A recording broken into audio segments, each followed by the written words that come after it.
परम श्रद्धेय पूज्य संत चरण आदरणीय गोयल जी, भाऊराव देवरस सेवान्यास के सभी कार्यकर्ता, हितैषी गण, इस प्रदेश से और अन्यत्र जगहों से यहाँ पर उपस्थित सभी महानुभाव, नागरिक सज्जन, माता भगिनी,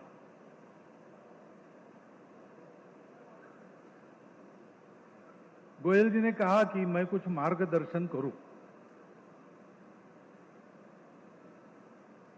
मुझे लगता है उसकी आवश्यकता नहीं है। जो आपने देखा, न्यास के बारे में एक वीडियो आपने देखा और बहुत सारी जानकारियां यहां आपको मिली, तो वही अपने आप में एक बड़ा मार्गदर्शन है। जो काम हो रहा है उनको काम करने वाला ही मार्गदर्शन कर सकता है। मार्गदर्शन कार्यकर्ता कर सकता है। आप कार्य कर रहे हैं। मैंने भाऊराव देवरस सेवान्यास का कोई काम किया नहीं है। बस उन्होंने बुलाया, मैं आया, उसके कारण उनको लगता है कि उनका उत्साह बढ़ा। तो मेरा किया कराया नहीं है, वो उनके अंदर की भावना है जो उनका उत्साह बढ़ाती है। तो कुछ भी ना करने वाला क्या बोले, क्या मार्गदर्शन करे। उसके बाद ये बात है कि मार्ग दो बिंदुओं के बीच में होता है। एक आदमी कहां है, वहां से उसने कहां जाना तय किया है, यह निश्चित होने के बाद ही मार्ग तय होता है। तो आप कहां हैं, आपने अपना एक स्थान अपनी सेवा से उत्पन्न किया है, वहां आप है, आप उसको भली भांति जानते हैं। और अभी आपने अपनी भावी योजना भी यहां घोषित कर दी है, तो वहां तक जाना है, तो मार्ग तो निश्चित हो गया, आपको दिखाने की आवश्यकता नहीं। परंतु मुझे संघ में फ्रेंड, गाइड एंड फिलोसोफर ऐसा कहते हैं। तो गाइड तो आपको आवश्यकता नहीं है, और फ्रेंड तो हूं ही, मेरा किसी से झगड़ा नहीं है, और अच्छा काम करने वाले सभी मित्र जगत के मित्र होते हैं। हम उनके मित्र ऐसा नहीं, वो सबको अपना मित्र बनाते हैं। अब रही बात फिलोसोफर की, तो ये चीज भाषण में बड़ी काम आती है। तो ये जब सब कुछ हो रहा है और सब जानते हैं क्या हो रहा है, कैसे करना है, उसके बारे में तत्व की चार बातें बोलकर, क्योंकि सबसे लंबा समय मेरे लिए रखा गया है, काम करने वाले 2 मिनट, 4 मिनट, 5 मिनट बोले, मेरे लिए उन्होंने 50 मिनट का समय रखा है। तो कुछ तो यहां सुबह भोजन किया, उसको न्याय देना पड़ेगा। कुछ भी काम करता नहीं, एक काम दिया है, वो जितना हो सके उतना करना। इसी भावना से मैं आपके सामने कुछ बातें रख रहा हूं। न्यास के लिए, न्यास के कार्यकर्ताओं के लिए केवल नहीं, उनके लिए है, वो जानते भी है। और भी जानने वाले बहुत यहां बैठे हैं, लेकिन हो सकता है कि किसी को नहीं मालूम, और मालूम है तो भी विस्मृत हो गई। उनके पुनर्स्मरण के लिए कुछ बातें बता रहा हूं।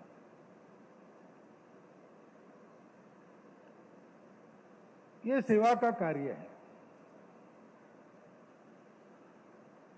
तो सेवा का कार्य क्यों होना है?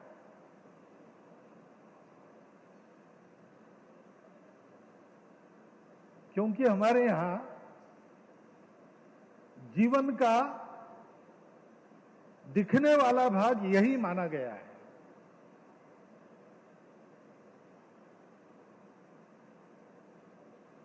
यानी एकांत में आत्म साधना और लोकांत में परोपकार, ये मनुष्य के जीवन की परिभाषा हमारे यहां परंपरा से चलती आई है। और जिसका जीवन ऐसा है, वो दिखने में कैसा भी हो, उसके पास पैसा हो या नहीं हो, किसी पद को उसने प्राप्त किया नहीं किया हो, हम अपने बच्चों को उसी की कहानियां बताते हैं।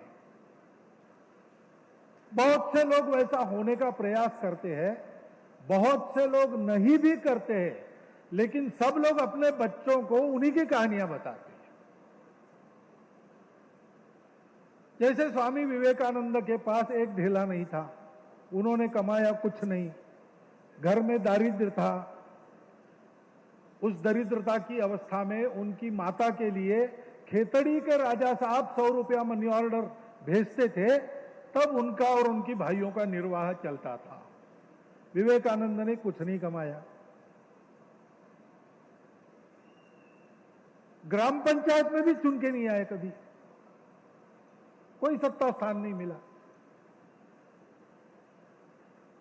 सर्वधर्म परिषद के लिए वहां गए शिकागो, तो उस भूमि में पहुंचने के बाद कुछ नहीं था पास में, तो जहाज में लोड होने के लिए खोखे पड़े थे लकड़ी के, कार्डबोर्ड के, उसमें उनको एक रात गुजारनी पड़ी।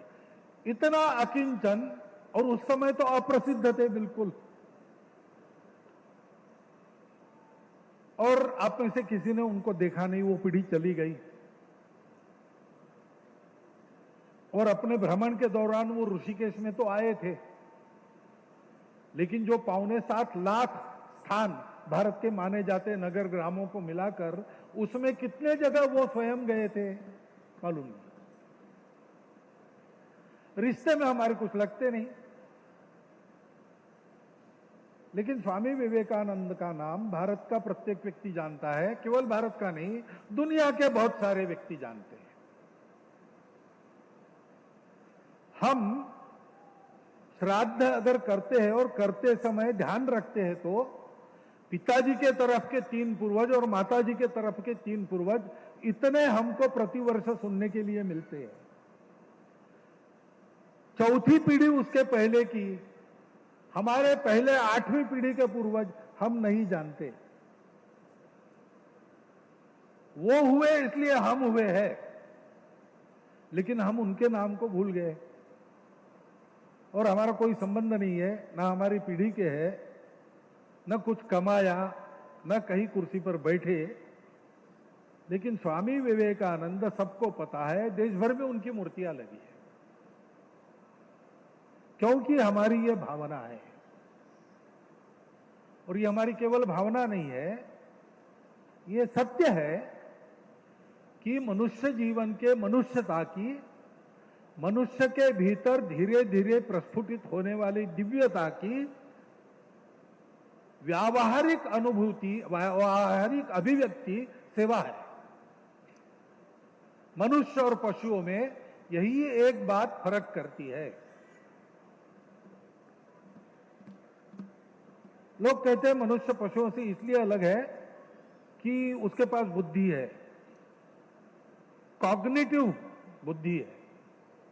वो देखता है, समझता है, विचार करता है, निष्कर्ष निकालता है, उसके आधार पर और कुछ आगे बढ़ता है।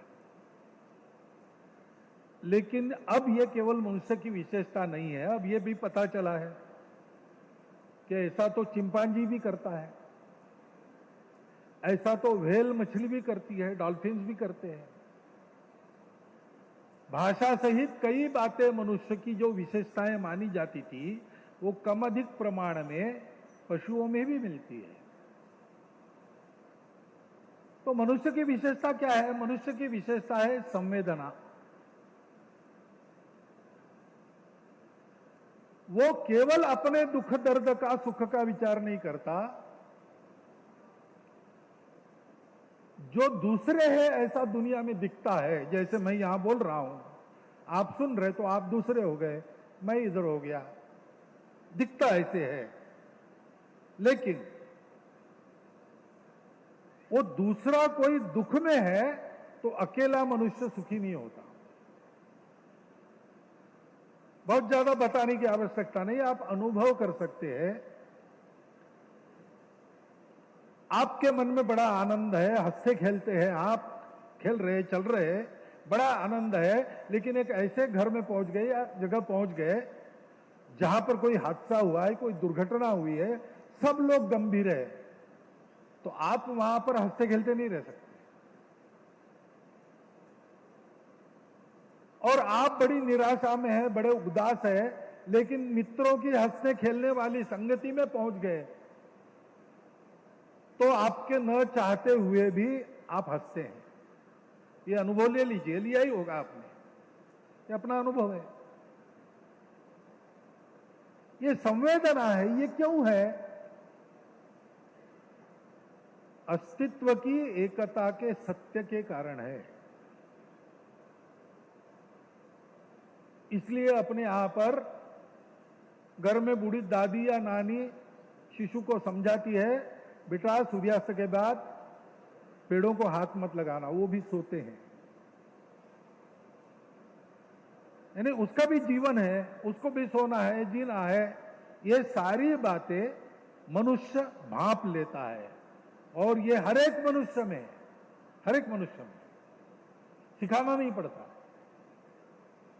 क्योंकि विश्व की एकता इसी धागे से जुड़ी है। सब अलग अलग दिखने वाला विविध प्रकार का पशु, वनस्पति, प्राणी, जड़, चेतन, चराचर, अणु, रेणु, ये कितना भी अलग दिखता हो लेकिन वो अंदर से जुड़ा है। इस सत्य को हमारे पूर्वजों ने पहचाना। जो नित्य की अनुभूति मनुष्यों की है उसके पीछे का रहस्य उन्होंने जाना और इसलिए जीवन की एक विधा परंपरा के नाते अपने यहाँ जो चलती आ रही है वो यही है कि मनुष्य उस सत्य को पकड़े और ये प्रत्यक्ष अनुभव करे कि मेरे में भी वही है, वो दूसरों में जो दूसरों में है। सब में मैं हूं और मुझ में सब है। दिखने वाला जो अलग अलग है वो एक दिन चला जाता है, वो वहां तक जाता है, उसके बाद नहीं है। लेकिन जो दिखने वाला है उसके दिखने के पहले भी वो एकता थी। ये दिख रहा है तब भी है और ये नहीं दिखेगा फिर से तब भी वो रहेगी। इसलिए सेवा को धर्म कहा गया है। सेवा धर्मो परम गहना। धर्म वो है जो समाज को जोड़ता है, बांधता है, ऊपर उठाता है, उन्नत करता है, बिखरने नहीं देता। केवल संपर्क से नहीं होता, केवल नेटवर्किंग से नहीं होता है। संपर्क का अर्थ कांटेक्ट नहीं है केवल, वो तो एक दूसरे के मन को जानना। आपके मन की बात बिना कुछ आपके कहे मैं देखकर समझ लेता हूं। मेरे मन की बात बिना कुछ मुझे सुने आप लोग समझ लेते हो। इतना अंतर्गत तादात्म्य स्थापन करना, इसको संपर्क कहा गया है। और इसलिए भगवान भी कहते हैं कि लोक संग्रह करना है। उस लोक संग्रह की पहली सीढ़ी है लोक संपर्क, दूसरी सीढ़ी है लोक संस्कार और तीसरी सीढ़ी है लोक योजना। सेवा लोक संग्रह के लिए की जाती है। सेवा किसी पर उपकार नहीं है।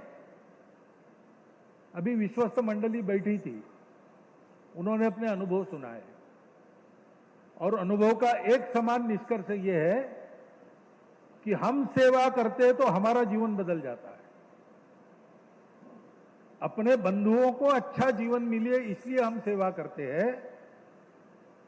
होता है उनमें भी परिवर्तन होता है, उनको अच्छा जीवन मिलता है, लेकिन उससे ज्यादा महत्वपूर्ण बात है कि हमारा अपना जीवन बदल जाता है। हम जब कहते हैं कि सेवा बड़ा पुण्य का काम है तो वो पुण्य स्वर्ग में आपकी सीट रिजर्व होती है ऐसा नहीं है। वो पुण्य ऐसा है कि आपके जीते जी आपका जीवन इस पृथ्वी पर स्वर्ग बन जाता है। अपने सारे पाप क्षालित हो जाते हैं सेवा करने से, और लोगों में संपर्क स्थापित होता है। संपर्क नहीं है तो समस्या है। आज दुनिया के सारे कलह देखिए आप, बहुत सारे युद्ध चलते हैं, थमने का नाम नहीं लेते। और कारण क्या है? ये मन का मन से संपर्क टूट गया है। कभी यही सारे लोग इकट्ठा रहते थे, आप इतिहास देख लीजिए, परंतु धीरे धीरे संपर्क विच्छेद हो गया। फिर एक की बात दूसरे को समझ में न आवे, समझने न आवे इसलिए झगड़े होवे, झगड़े होने से दूरियां और बढ़ी, और इस कगार पर आ गए कि दुनिया तबाह हो गई तो परवाह नहीं, लेकिन उसको तो मार देंगे। मैं तबाह हो गया तो परवाह नहीं, उसको तो नष्ट कर दूंगा। यहां तक बातें जाती कैसी है? क्योंकि विचार में इसका विचार नहीं है, अधूरी दृष्टि है, सब लोग अलग अलग है, जिसको अंग्रेजी में कहते हैं फ्रैगमेंटरी अप्रोच। वो होने के कारण सब अलग अलग है, एक से दूसरे का कोई वास्ता नहीं। ये जब समझ में आता है कि हम जब किसी को नष्ट करते हैं तो हम अपने आप को भी नष्ट ही करते हैं। मैं जब एक पेड़ तोड़ता हूं तो मेरे जीवन की आगे की कुछ संभावनाएं मैं बंद कर देता हूं सदा के लिए। अपने उन्नति के लिए कुछ करता हूं, उससे दूसरों का नुकसान होता है, तो मेरी उन्नति नहीं होती, मेरी अधोगति ही होती है, मैं विनाश की ओर ही जाता हूं। इसलिए तथागत ने अनुशासन अपना देते हुए कहा, सब्ब पापस्स अकरणम। ये पाप क्या है? परपीड़ा। परोपकार पुण्याय पापाय परपीड़न। नहीं करना। कुशलस्स उपसंपदा। आजीविका अपनी करो, अपने जीवन को बनाओ, लेकिन कुशलता पूर्वक। और कुशलता की दो बातें हैं। एक है जो करते हैं वो उत्तम होना चाहिए, उत्कृष्ट होना चाहिए। आप जो करते हैं वो केवल काम नहीं है आपका, स्वकर्म कुसुमों से आप भगवान की पूजा कर रहे हो। जीवन भगवान की पूजा है, जीवन जीना उसकी आराधना है। इसलिए जो करोगे वो उत्कृष्ट है। भगवान की पूजा में उपकरण लाएंगे, बर्तन लाएंगे, आप साफ करके लाएंगे, चमकते हुए नजर आएंगे। फूल लाएंगे, बासी नहीं लाएंगे, ताजे तोड़कर लाएंगे, बिना सूंघे अनाघरात भगवान को अर्पण करेंगे। तो अपना काम भी उत्कृष्ट होना चाहिए, क्योंकि वो भगवान के चरणों में अर्पित होने वाला है। और दूसरी बात है कि उससे दूसरों को कष्ट नहीं पहुंचना चाहिए। वो अगर धर्म का काम है तो उसमें सत्य होना चाहिए, उसमें करुणा होनी चाहिए, उसमें शुचिता होनी चाहिए, और वो तपस्या संपन्न होने वाला होना चाहिए।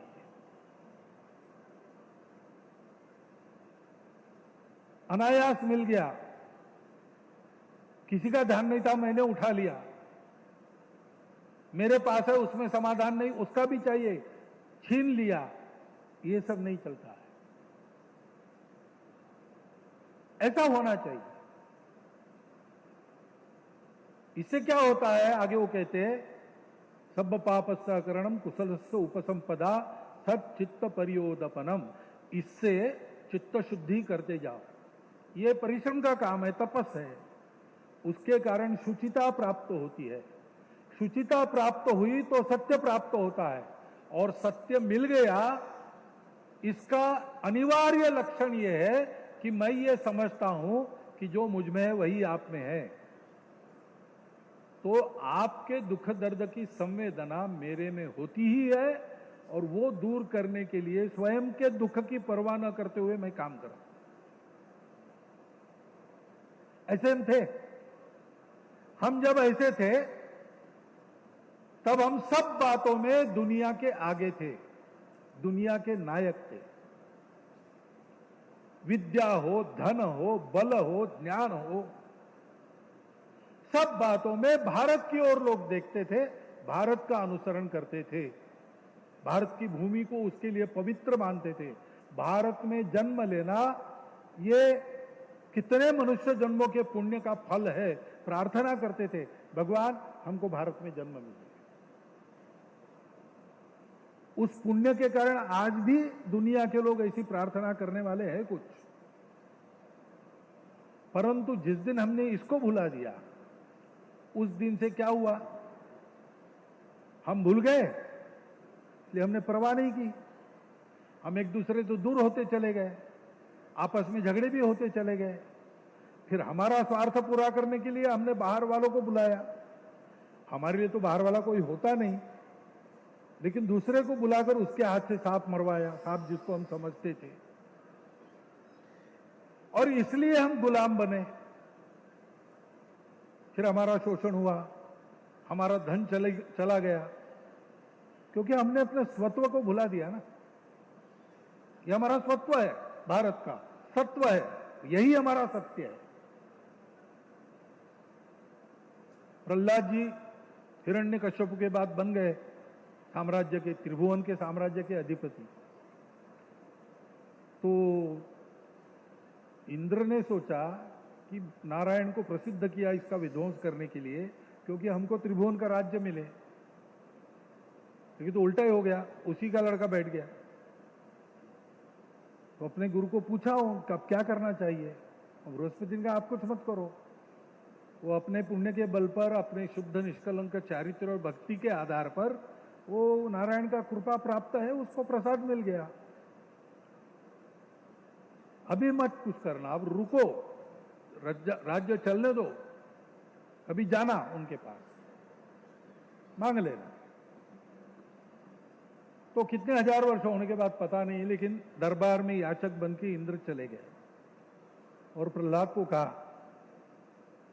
कि आपकी प्रतिज्ञा है, याचक दरबार में आता है, विमुख नहीं जाना चाहिए, तुम्हें जो मांगूंगा आप देंगे, ऐसा बताइए, आपका ये तो प्रण है। प्रहलाद ने कहा ये मेरा प्रण है, वो मैं पूर्ण करूंगा, तुम जो मांगोगे दूंगा।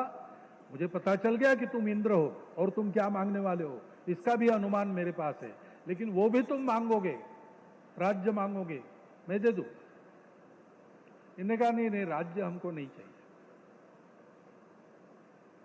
हमको आपका बहुत शुद्ध सत्व है वो दे दीजिए, मैं उससे आकर्षित हूं, बाकी राज्य वगैरह उसकी चाह नहीं।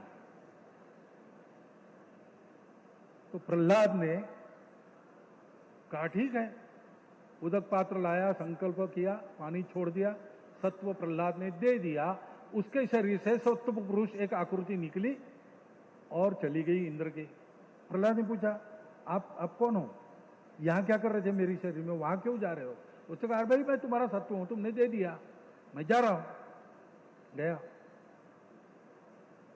उसके बाद एक दूसरी आकृति निकली, भाई आप कौन हो और आप क्यों जा रहे हो, सत्व को मैंने दे दिया, वो तो गया।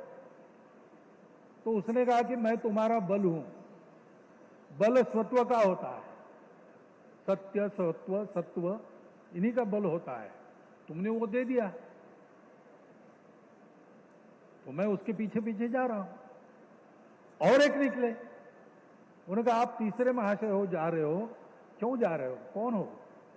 उसने कहा मैं ओज हूं, जहां सत्व और बल है वहां ओज रहता है। ये दोनों उधर चले गए तो मैं उनके पीछे जा रहा हूं। फिर एक माताजी निकली, प्रहलाद जी ने कहा ये माताजी आप कौन हो, आप क्यों मुझे त्याग रही हो। तो मैं तुम्हारी लक्ष्मी हूं, जहां सत्व बल और ओज है वहां मैं रहती हूं, ये तुमने उनको दे दिया, मैं उनके पीछे जा रही हूं। एक सत्व का हरण करके इंद्र ने सारा कुछ ले लिया। हम अपने भारत के इतिहास को देखेंगे तो ऐसा ही है, सत्व हमने छोड़ दिया और हम इस स्थिति में आए। अब आज की स्थिति देखिए, संपर्क नहीं है, दरिद्री हो गए आक्रमणों के कारण। सुजल सुफल मलय जो शीतल मातृभूमि अभी भी हमारे पास है, लेकिन वो अपने तरफ से प्रयास करती है हमको सुख में बढ़ाने की, लेकिन हम ऐसे कर्म दरिद्री हो गए कि उसका लाभ नहीं ले सकते, और अभी भी दुख है, अभाव है।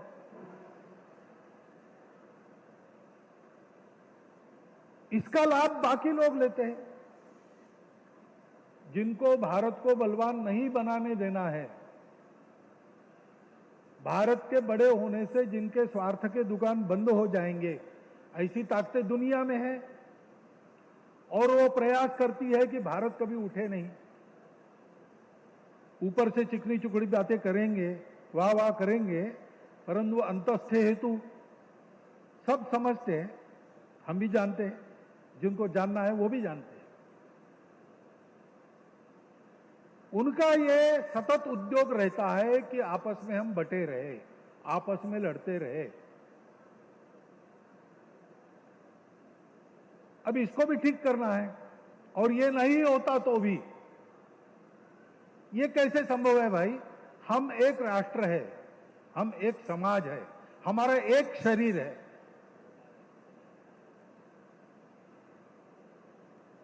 जन गण मन ऐसा हम कहते हैं, हम मन से एक है।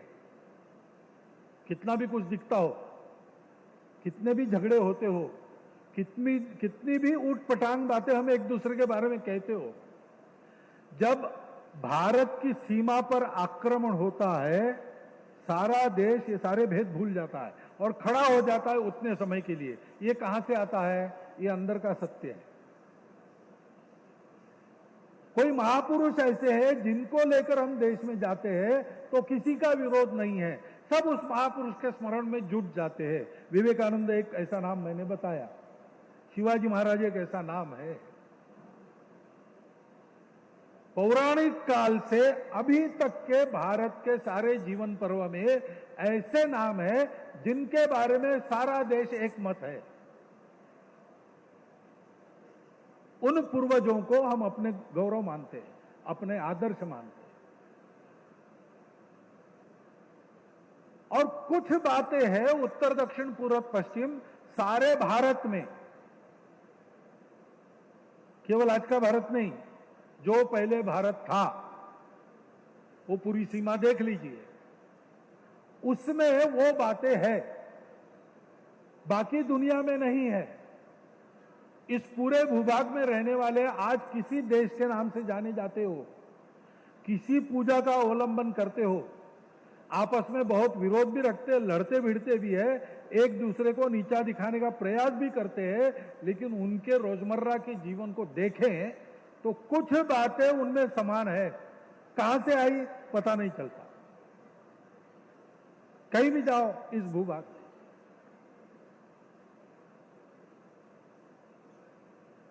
कुछ आप खरीदो, पैसा दो, पूरा तोल के ले लो, उसके बाद एक मुट्ठी और मिलता है, अनेक नाम है उसके, कस्तूरी उधर महाराष्ट्र में कहते हैं, पासंग ऐसा नाम है। 100 आम खरीदो, ऊपर से 5 मिलता है। क्यों मिलता है? किसी ग्रंथ में है क्या? प्रवचन में महात्मा परंपरा से इसको बता रहे क्या? नहीं है।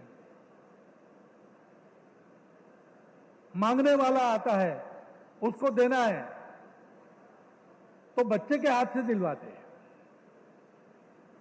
वो सीखता है, अपने घर में भरा पड़ा है, जरूरतमंद आ गया, परिचित हो न हो, वास्तव में उसको चाहिए नहीं चाहिए विचार नहीं, मांग रहा है ना, देना, अपने राशि से उठाकर उसको देना।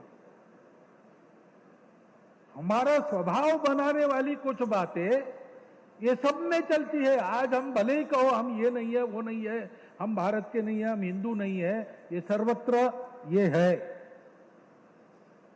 शादी ब्याह में पहना जाने वाले वेश से लेकर उसमें चलने वाले गीतों से लेकर कई बातें ऐसी चलती है।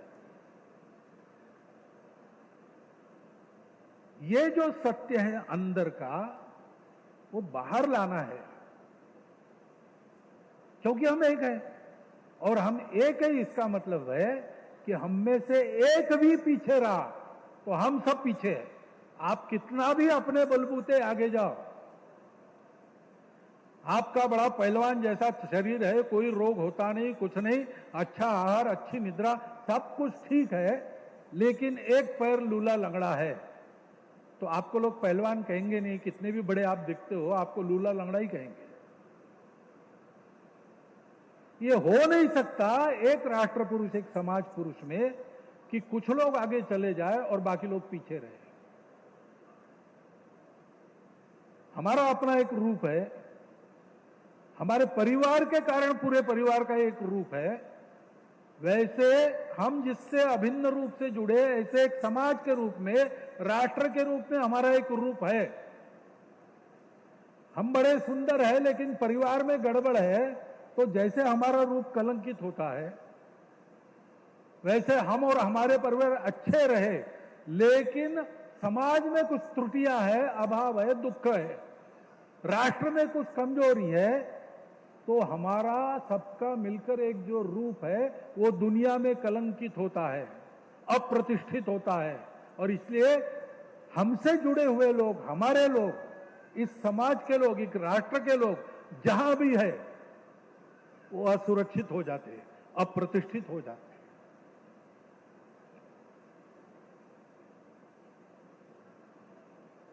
दुनिया में ऐसा भी एक शासक निकला, ईदी अमीन नाम का। उसने 3 दिन का नोटिस देकर सब भारतीयों को निकाल दिया, शरीर पर जितने कपड़े उतने लेकर चले जाओ। उनको जाना पड़ा, देश विदेश में जाकर बसना पड़ा, बहुत कठिनाइयां झेलनी पड़ी, फिजी में से निकाल दिया गया। वहां तो भारत की परिस्थिति नहीं थी, लेकिन कैसे निकाले गए? इसलिए कि उस समय भारत के बल की कोई प्रतिष्ठा नहीं थी, और इसे जो मर्जी आए करो, भारतीयों के साथ कोई पूछने वाला नहीं है। आज ये परिस्थिति बदल गई है, और अधिक बदलनी चाहिए, बदलेगी। पर क्यों बदली है? भारत के बल की एक प्रतिष्ठा हो गई। अरे भाई, भारत के खिलाड़ी अव्वल आ सकते हैं। भारत भी चंद्रमा के दक्षिण भाग में, जहां कोई आज तक गया नहीं, वहां अपना यान उतार सकता है। भारत डटकर सीमा में खड़ा रहता है, उपद्रवियों को अंदर घुस के मारता है। ये प्रतिष्ठा भारत की बनी, तो दुनिया भर के भारत, उनकी गर्दन ऊंची होगी। पूछ लीजिए बाहर रहने वाले किसी को, वो बताएगा आपको। और इसलिए अपना यह समाज पुरुष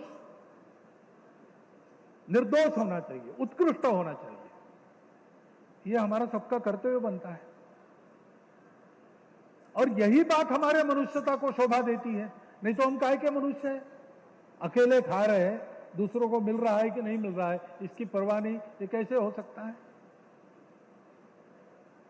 और संघ के स्वयंसेवक सेवा करते, इसलिए सेवा करते हैं। संघ के स्वयंसेवकों को शाखा में जो पाठ मिला है वो यही मिला है, बाकी कुछ हम करते नहीं, उनको एक ही बात पढ़ाते। ये हमारा समाज है, ये हमारा राष्ट्र है, निश्चय इसका प्रत्येक व्यक्ति हमारा अपना है, और अपना जीवन उनके लिए जीने में है, उनके लिए मरने में है।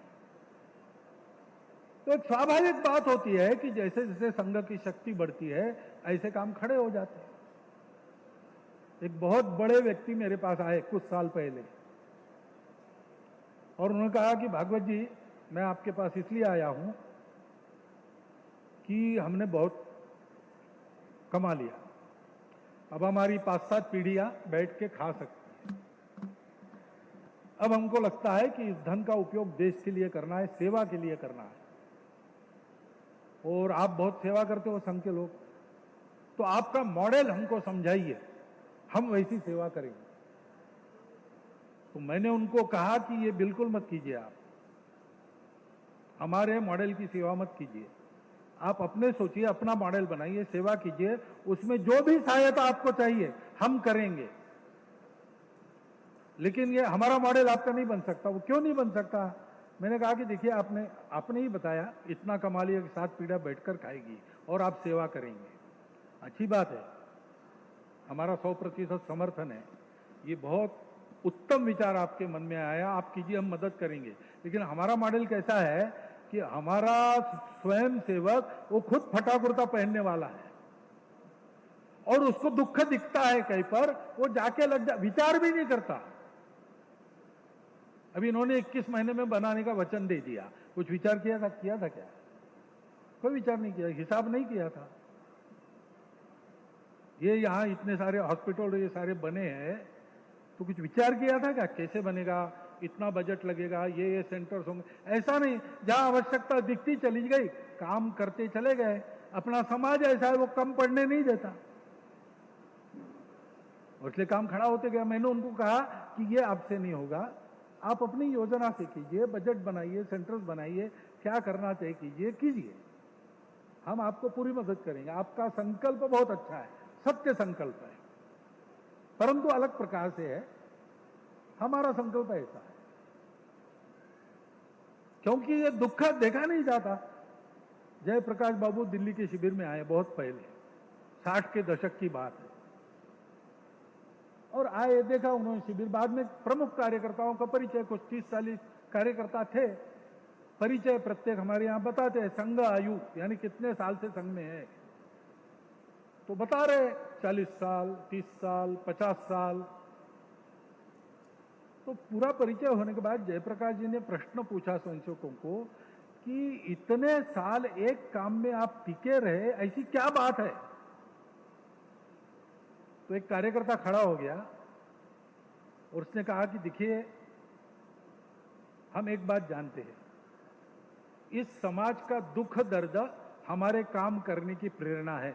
जब तक इस समाज में दुख दर्द है, हम काम करते रहेंगे, उसको मिटाए बिना हम चैन नहीं लेंगे। प्रेरणा यह है, उपकार की भावना नहीं है। मेरे अपने हैं, उनकी सेवा करनी है, उनको मेरे जैसा बनाना है, कम से कम मेरे जैसा। वो अभाव में न रहे, वो अज्ञान में न रहे, ये संपर्क स्थापित हो, फिर पूरा राष्ट्र पुरुष एक जीव बनकर खड़ा हो जाएगा। तो इसका अतीत इतना महान है, इसके पास विद्या अविद्या दोनों का इतना धन है, और इसके ज्ञान की विश्व को आवश्यकता है। इसके विश्व गुरु बनने को कोई रोक नहीं सकता अगर ये हो जाए। और इसलिए आपको अच्छा लग रहा है मेरा बोलना, पता नहीं कि शिष्टाचारवश आप तालियां बजा रहे, लेकिन ये इसलिए कह रहा हूं कि इसमें हमको लग जाना चाहिए प्रत्यक्ष। अपने साधनों से हम सहयोग करते हैं, तो करना चाहिए, लेकिन कुछ समय निकालकर, ऐसा प्रकल्प है उसमें भी आप लग सकते हैं, दूसरे प्रकल्प है उसमें भी आप लग सकते हैं, या अपने घर के आसपास बहुत सेवा की जरूरत है, अपने